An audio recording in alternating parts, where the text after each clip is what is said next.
appreciate how he's able to break things down and bring us some truths like that. I did get away, and we're going into a series called God Sightings.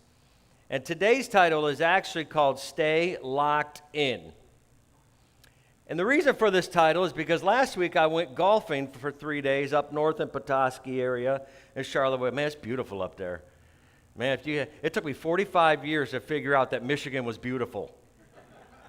The first time I got up there, I was like, where has this been? Man, I missed out on so much, but we're up there, and these are high school buddies, so we got a lot of history and a lot of fun. And so, we're playing, 18 on one day and 18 another day, and then 18 next day, so there's a lot of golf, and so there's a lot of opportunity, right? And so one of my buddies comes up with this idea that, but we used to play wiffle ball together, and we still try to do that in our late 40s and early 50s, and we decided to shift it over to golf, if you know what I mean. You're a little less pain. So my buddy had an idea that if you did not hit the ball past the women's tee, you got smacked in the back of the leg with a wiffle ball bat. Well, that was like serious. Like I agreed right away. I'm like, I'm in, right? But it's when you go to tee up, they put the wiffle ball bat right next to the tee, so when you're looking down, you're looking right at the bat. And then we had random holes on the front nine and the back nine. If you don't know golf, just give me a minute, because people who know golf understand this. The front nine to back nine. We picked a random hole, and if you hit it out of bounds or short of the tee, you got whacked in the back of the leg. And what I found was, when I got up there, I just want you to know your pastor did not get whacked one time in 3 days. Ayo. But I want to teach you about the grace of God. I hit one, and it must have had a top spin, because it passed the women's tee by 2 feet.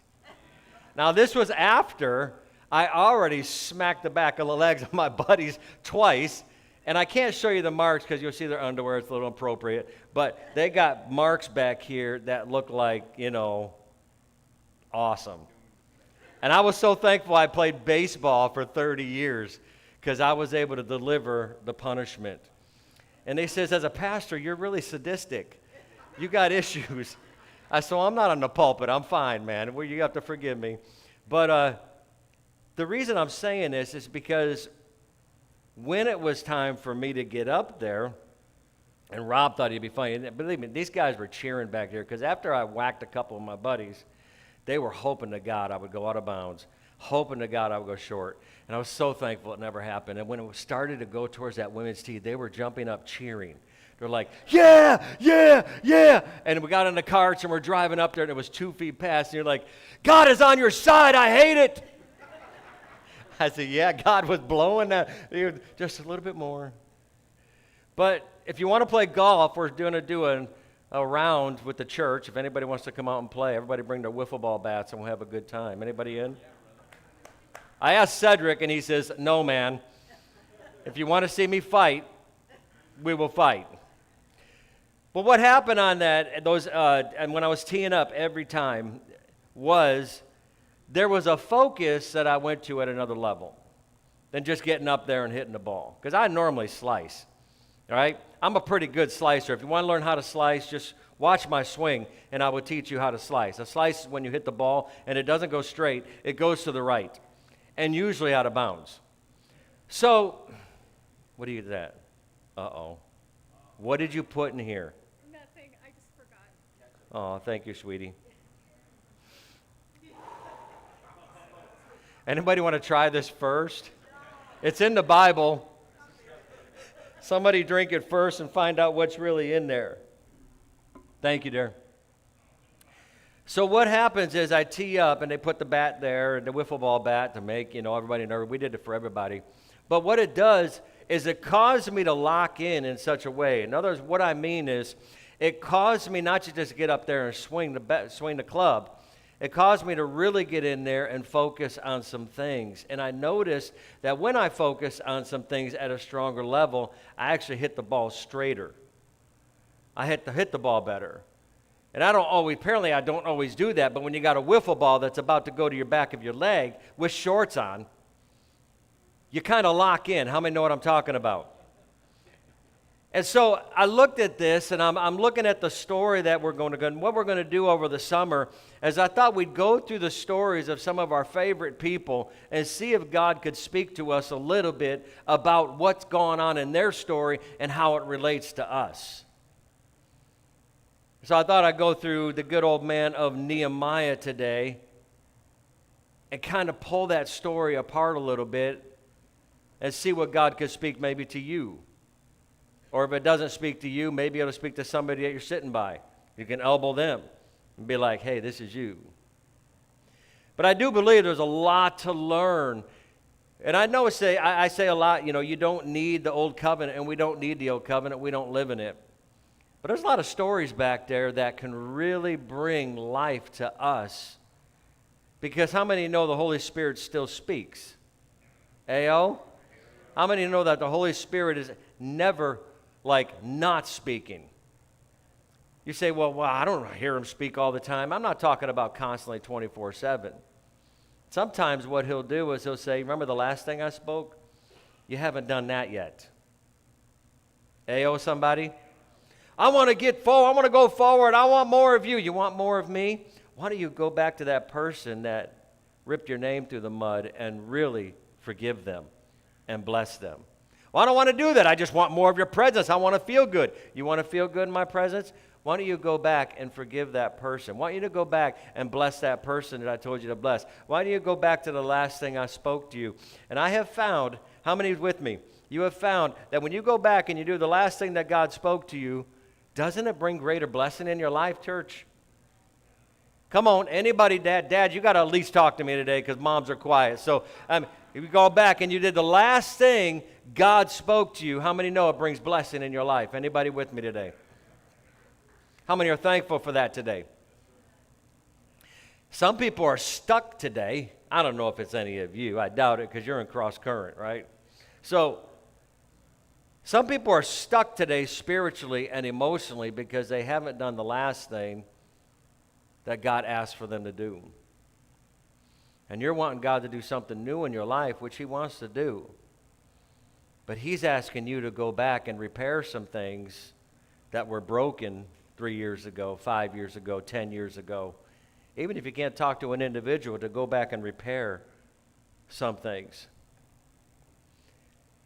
So stay locked in. Look at your neighbor and say, stay locked in. Remember, the title of this series is called God's Sightings. So here's what I'm going to ask you to do. We're going to work together here over the summer because there are God sightings everywhere. And so I'm going to ask you to help be the eyes so that we can help share these things. Because I was talking to a mother today, a mom that, has been through the ringer with her kids, right? There's a lot of things going on, a lot of things happening. And just this week, she came up and I said, how you doing? How are your kids? She goes, you would not believe it.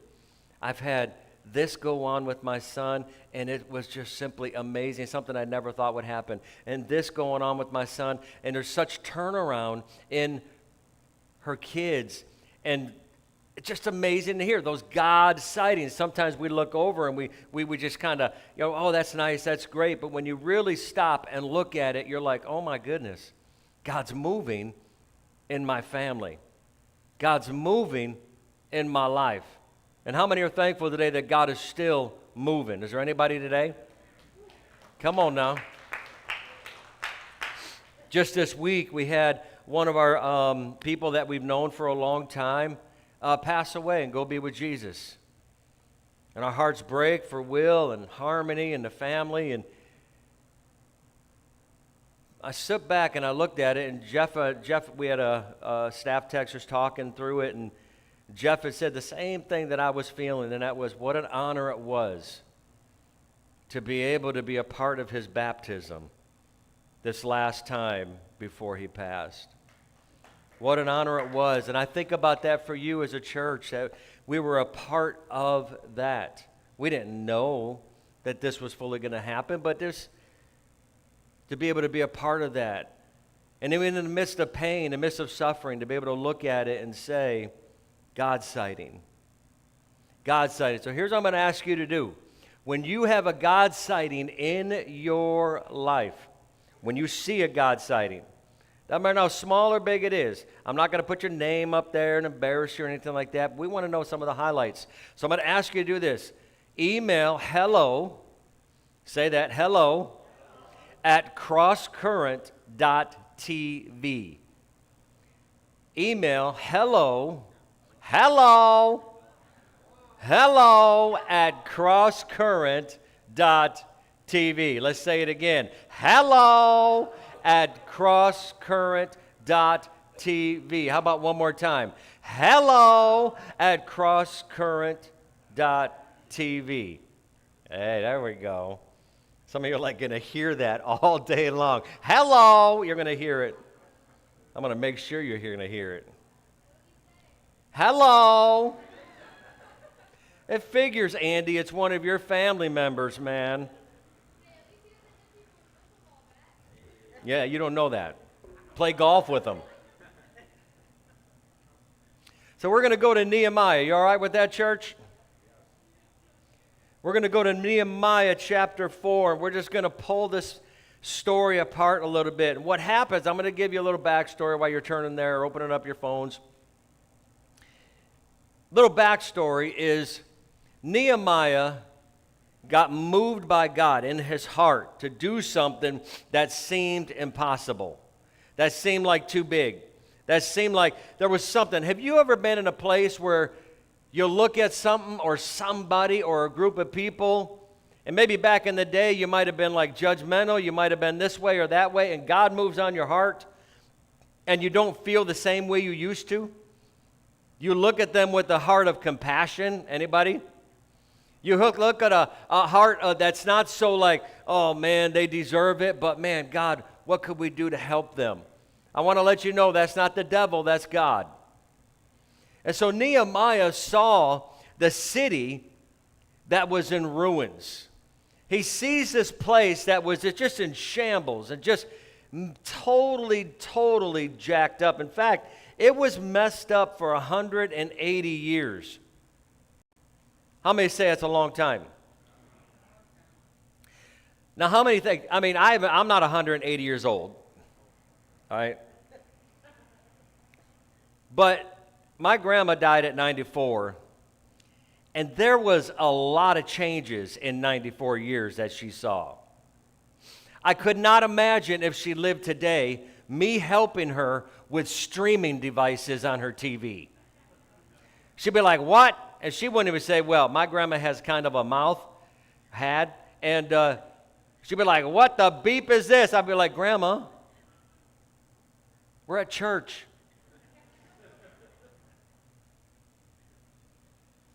And she'd be like,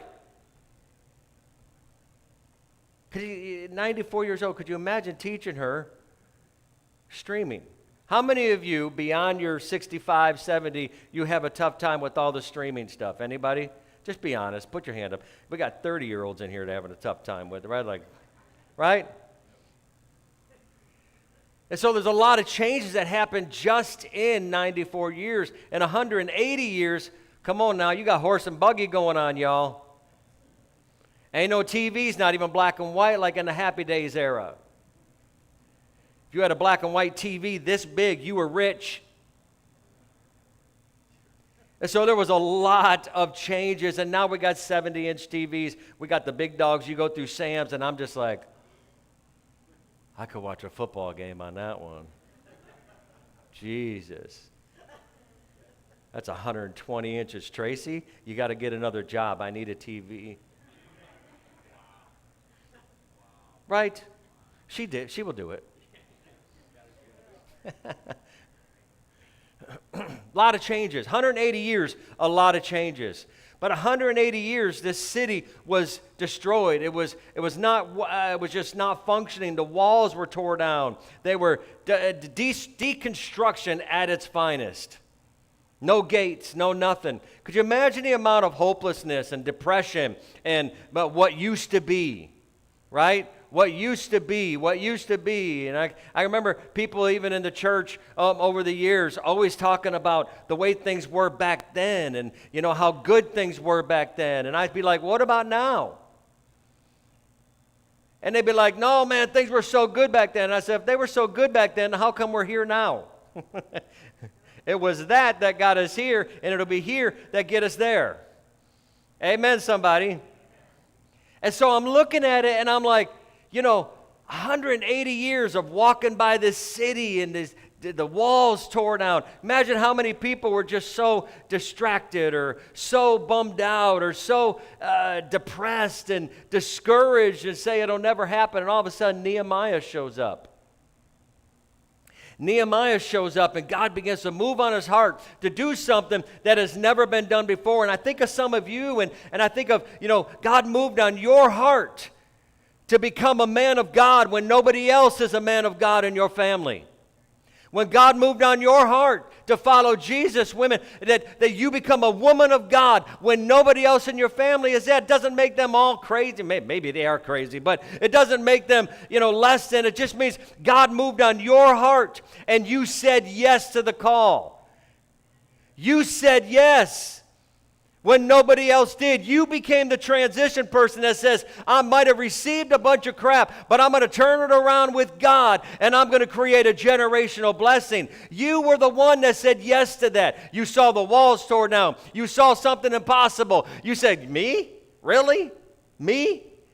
And God says, yes, you. And you were the one that said yes. God moved on your heart.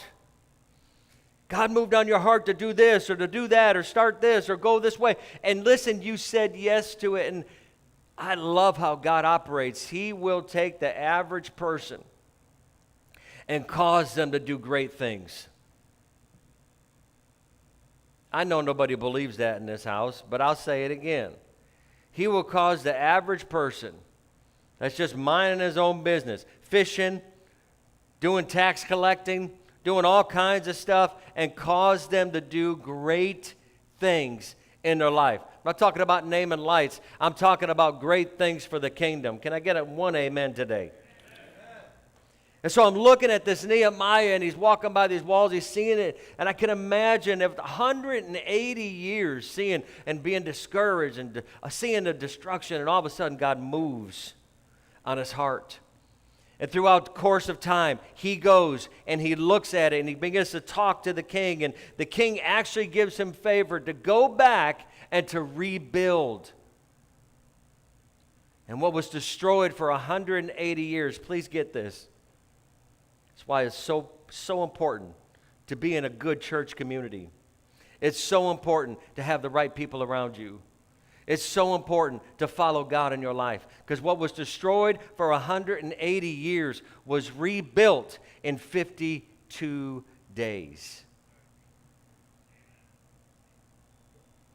It seems like it's going to take forever. God seems to turn it around that much quicker. Isn't that nice?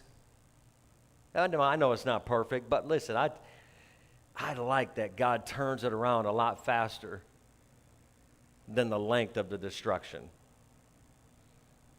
We lived in sin for this long. All of a sudden, we come into a place of realizing grace and God's goodness, and God turns us around and brings us into sonship instantly. How many are thankful for that today? Anybody? Woo, baby. As I've asked you before, how many of you are good sinners prior to Jesus? The whole church raised their hand. Let's do it again. Let's just find out if we got any liars in the house. Huh? How many of you were really good sinners prior to knowing Jesus? Anybody? Andy was so excited he had his hand way up before I was even done. Got revival going on over here. 52 days. But along the journey, there were some things that would happen, and I want to go to Nehemiah chapter 4, verse 7 and 9. Because this is the kind of stuff that happens. We're talking about being locked in today. If you're going to rebuild something, think about this. You're going to rebuild something like in 52 days that was destroyed in 180 days. How many know you got to be locked in? Anybody? How many know I play sports my whole life, and you can play sports, you can go through the game because you know it, but then there's moments where you lock in as an athlete. I mean, you really lock in and you go to the next level, right? And you go to the next place. And it's like that with your finances. It's like that with your home. It's like that with when you love your spouse. It's like that with your kids. You just kind of go through life and it's, yeah, there's Johnny, there's, Billy, there's Susie. But then all of a sudden when you start locking in as a father, you start locking in as a mother, and you look at it and you say, no. They're getting to be 12 and 13 and 14 and 15. They're leaving the nest soon. And so I'm going to lock in. I'm going to start spending more time with them. You've spent good time with them, but I'm going to spend more time with them, because you know, Mom and Dad, time flies. I held Caden when he was born. Want to try it now?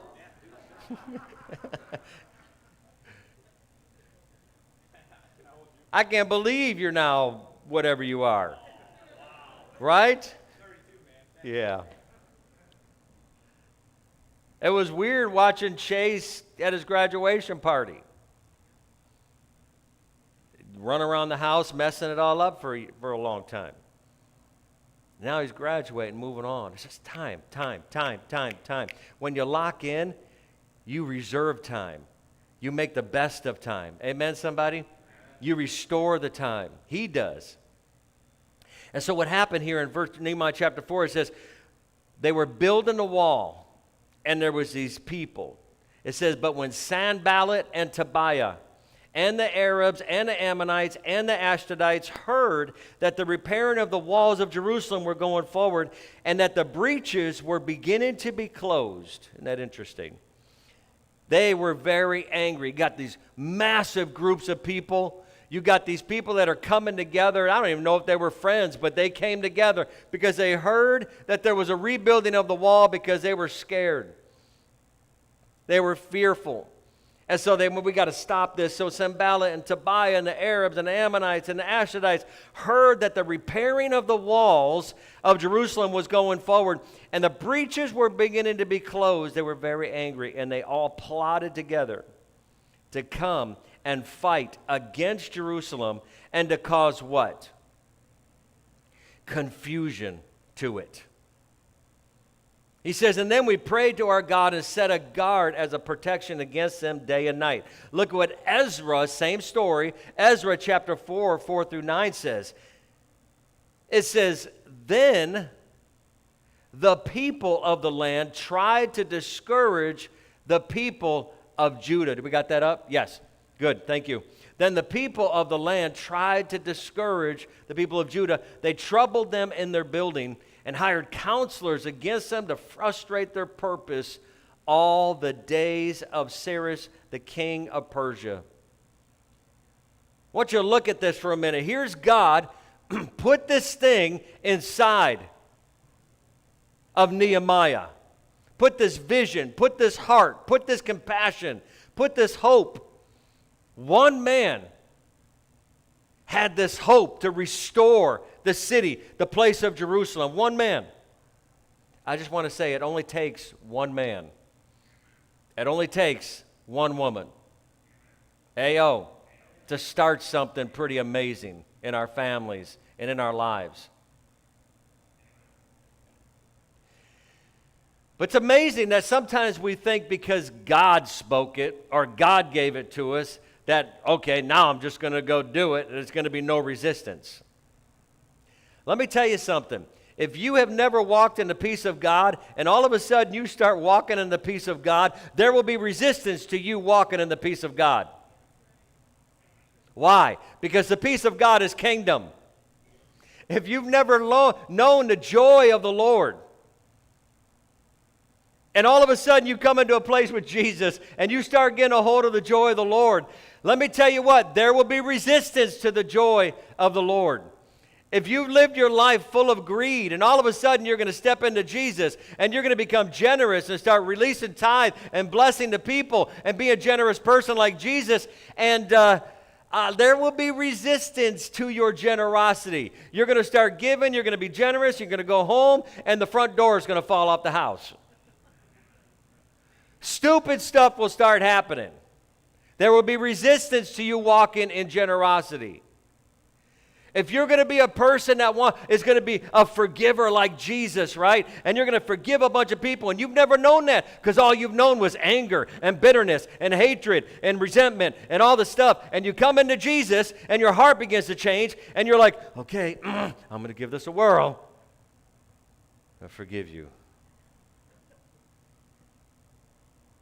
A lot. And you start walking in forgiveness, guess what? There's going to be resistance to your forgiveness. Why? Because there's another numbnut out there that's going to hurt you. There's somebody else out there that's going to say something about you. There's somebody else out there or something out there that's going to trigger the very thing that you just forgave. Just because God put that vision in Nehemiah's heart didn't mean he wasn't going to go through some kind of resistance, y'all. And look at the power of the resistance. Sanballat, Tobiah, all the Arabs, the Ammonites, and the Ashdodites. How many say that could be a lot of people, y'all? That's a lot of ites coming at you. And sometimes it seems that way. If your marriage has been in shambles, and you have not known red-hot marriage, you have not known love, and all of a sudden you come into Jesus, and he begins to heal your hearts, and you say, I want a red-hot marriage, I want to be in love, and all of a sudden you start moving forward. Listen, there might be some resistance once in a while to keep you from that red-hot marriage. Why? Because your marriage is a picture of your heart and relationship with the Father. I didn't make the rules, I'm just telling you. Not to look for the resistance, but don't be surprised if it comes your way, people. Hey, oh, somebody. So this resistance, to cause confusion in it. Maybe I didn't hear from God. Maybe it was the wrong thing to do. Maybe I shouldn't have married this one. Or maybe she shouldn't have married you. I don't know. I'm just thinking out loud. I don't know. I'm just throwing stuff out there. I mean, maybe I shouldn't have given that much. Maybe I should have kept it and used it. I mean, you see what I'm saying? All those thoughts begin to show up, and the resistance comes and brings confusion in it.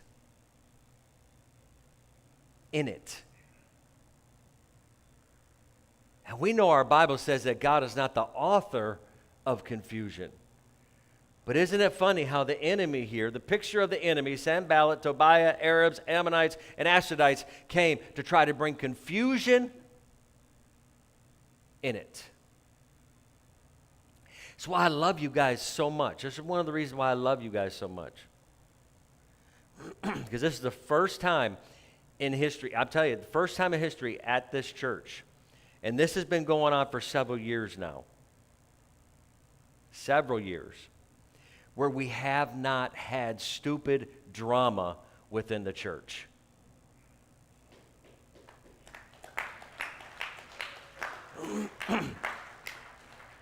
I don't know if you're nervous to applaud that, but I would jump up on your seat, swing from a chandelier, and say, thank you, Jesus. We have not had stupid drama.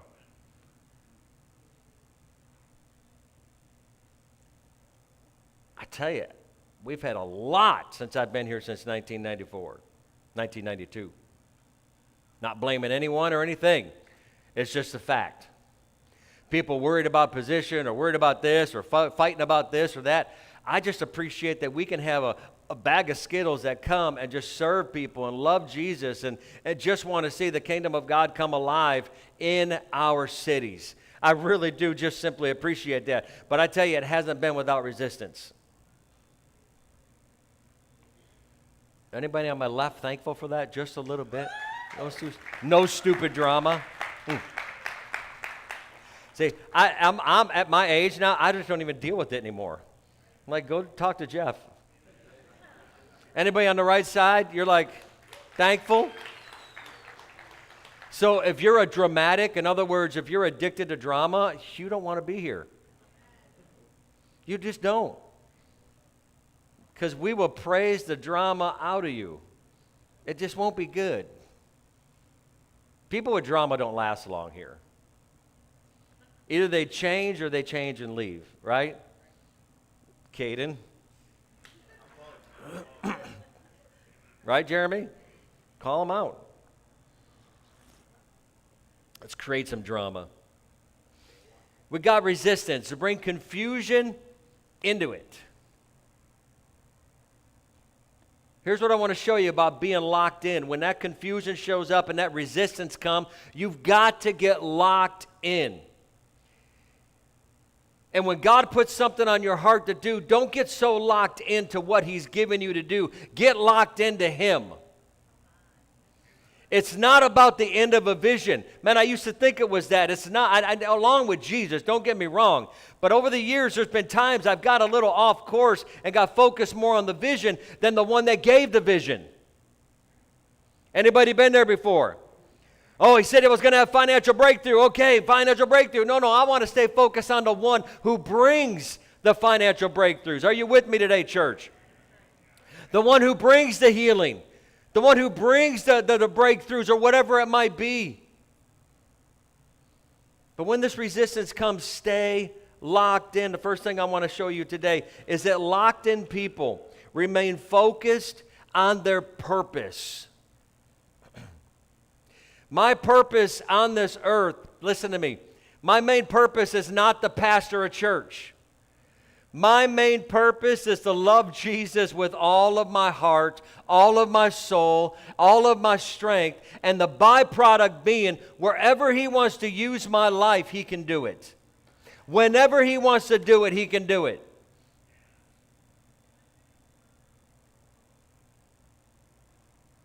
Locked in people. Locked in people. Stay focused on their purpose. Church, I want to take you to, are you okay so far? Anybody get anything out of this just a little bit? All right, Andy's not, so I'm going to really bring it this time. Nehemiah 6. Let's pick on Andy Day. Nehemiah 6, 1 through 9. It says this, Now when Sanballat and Tobiah and Geshem and the Arab and the rest of the enemies heard that I built the wall and that there was no breach left in it, although up to that time I had not set the doors to the gates, Sanballat and Geshem sent to me, saying, Come and let us meet at the Hakkephirim. I like that one. That's a great, you want to name a kid something? Hakkephirim is a good one. Hakkephirim. In the plain of Ono. Hakkephirim in the plain of Ono. But they intended to do me harm. They didn't say that, but he knew that. And I sent messengers to them saying, listen to this. This is so important. So important. When you are moving in the things that God has for you to do, to be able to recognize what's really for you to do and what's really not for you to do is so important to keeping your purpose going. Let me ask you guys over here. How many of you have ever gotten distracted from the thing that God had for you? Anybody over here? Yep. Anybody over here ever gotten distracted? Yep. I have too, a couple times in my life, right? And so here's what he says. I am doing a great work and I cannot come down. Why should the work stop? This is so good. Why should the work stop while I leave it and come down to you? And they sent to me 4 times in this way. Man, they were pretty persistent in trying to distract him, trying to get him from completing what God had. And I promise you this, no matter what God has for you, no matter what God puts in your life to do, at times, I'm not saying all the times, at times, there will be those distractions to try to get you off course.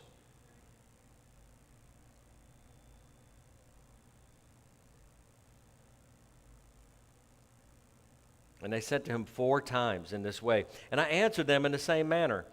Why wouldn't they get it after the 3rd, man? Come on. 4? Now, that's not enough, though. Because verse 5 says, in the same way, Sanballat for the 5th time sent his servant, as though it was going to become like, Sanballat is speaking, I'm sending my servant to you. 5 times coming at him with an open letter in his hand as to make it official. The main dog has spoken. You've got to come to this meeting. And it says to them, and it says, in it was written, it is reported among the nations that Geshem also says it, and Geshem also says it, that you and the Jews intend to rebel. Here's a beautiful part of this thing. If they can't distract you, they will accuse you. Let me say it again. If they can't distract you, they'll accuse you. They will put lies over you. I'm just kind of curious if I'm talking like who I'm talking to. Anybody ever been lied about before? And you're like, I never even did that. Anybody? Right? I told you before, if you haven't heard it before, I remember like somebody saying that, spreading a rumor in this city that I would go out after service and get hammered. That I had a drinking problem. And at first I was ticked off. I was like, man, what? I got to clear this up. And God says, calm down, son. I got you. Just quiet. You don't even have to deal with this. So now I started making a joke of it. I must have been really hammered because I don't even remember it. And that was just one of many rumors. But what happens is if they can't distract you, they will heap lies over you.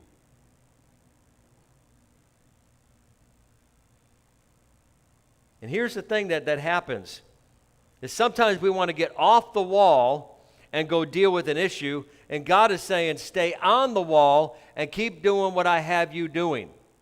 It's not worth it you getting off the wall and stopping what I've asked you to do or put on your heart to do.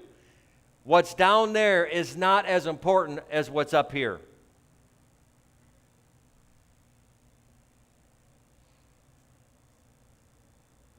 That you and the Jews intend to rebel, that this is why you were building a wall. And according to these reports, you wish to become their king. Another accusation.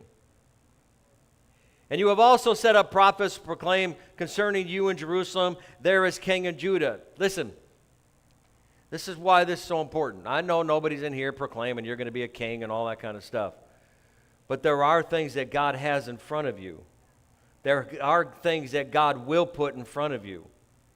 And there will be times that distractions will come, but at the same time, if the distractions don't get you, accusations hit right here.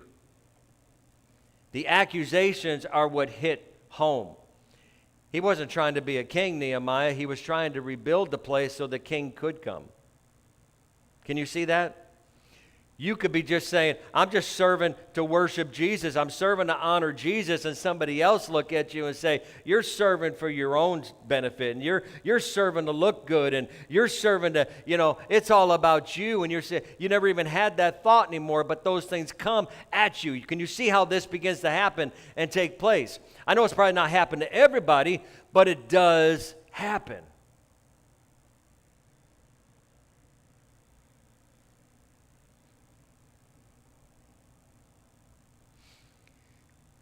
The whole point of this is that locked-in people, they recognize distractions.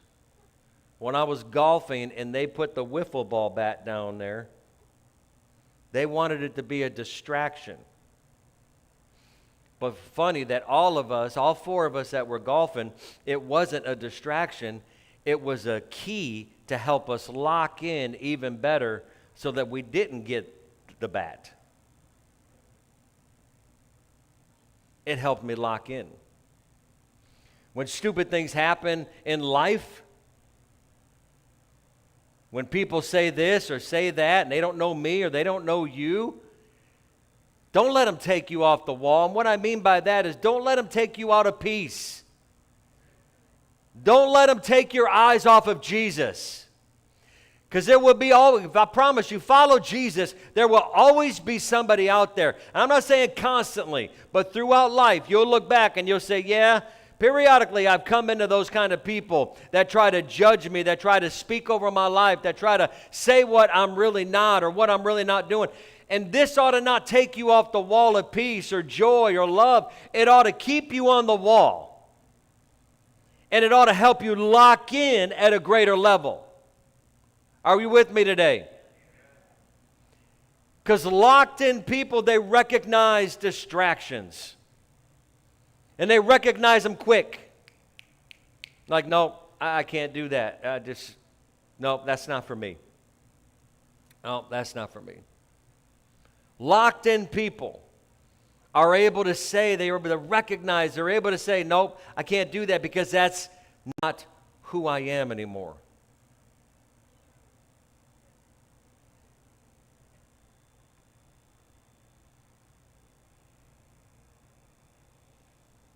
So I got the fifth time with a big letter saying all these things.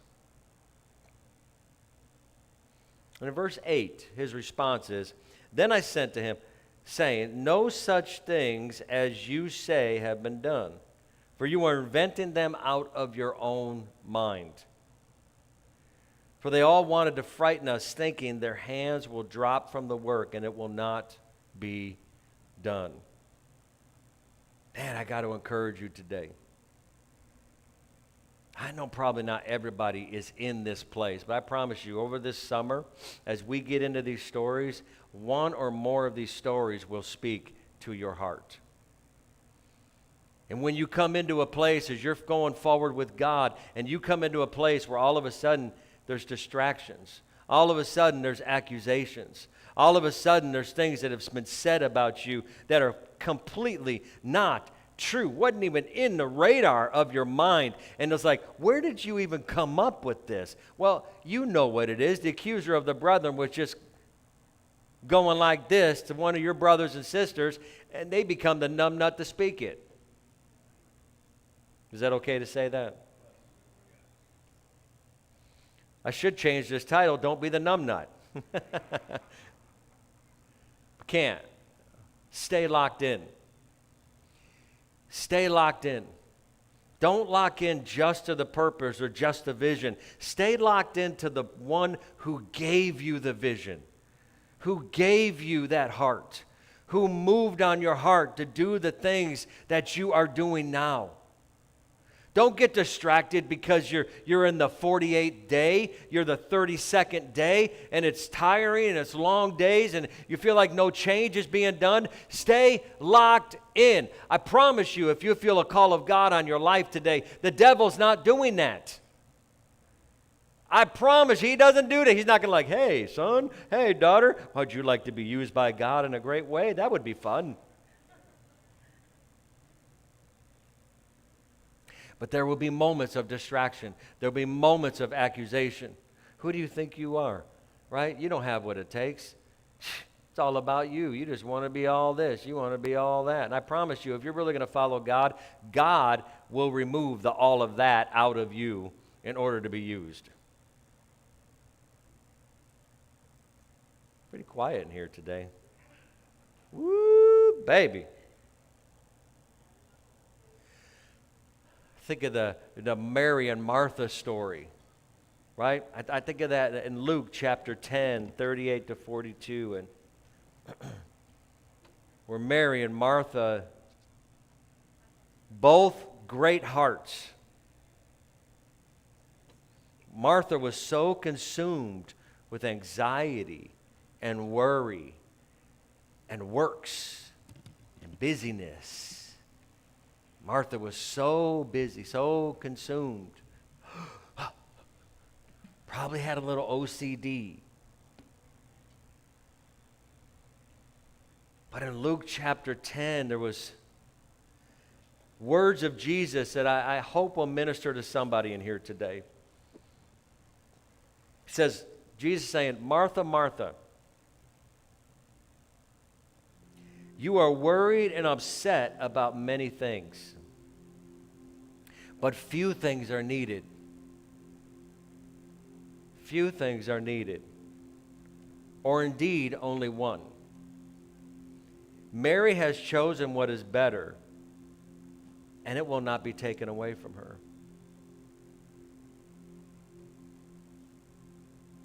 See, the thing that's so important with that is that Mary was the one who wanted to sit at the Lord's feet and not be busy. Martha was the one that was trying to dust all the shelves, make sure all the windows are clean, make sure everything's just right for Jesus. And Mary was the one that says, I don't care if there's dust on the walls, dust on the floor, I'm going to sit. You could almost hear Mary singing the song, all I want is to live within your love, not because of what you've done, but because of who you are.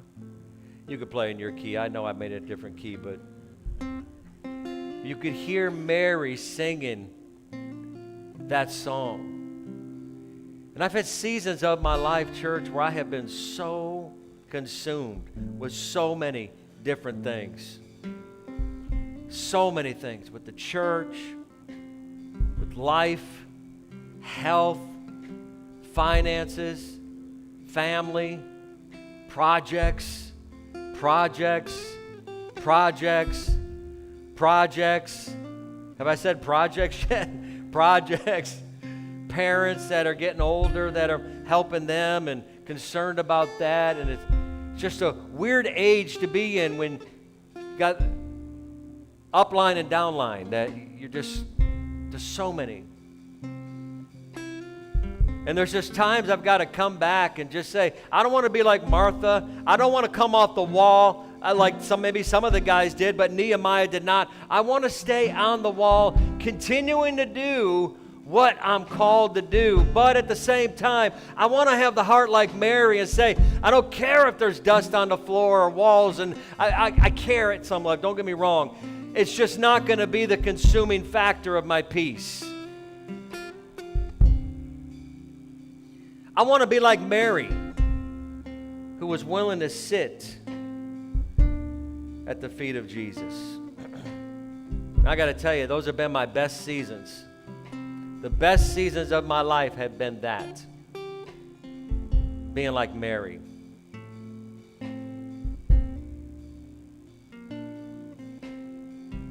In your presence, Jesus. I'm not coming off the wall if some distraction happens. And on the back screen, I'm going to give you 5 things that people are locked in with. These are locked in people. Locked in people remain focused on their purpose. Locked in people recognize distractions. Locked in people are persistent. Locked in people live from courage. And locked in people focus on what is most important. And I can assure you, as we come into summer, the most important thing is going to be us, our hearts, connected to Jesus. Can we stand on our feet, church?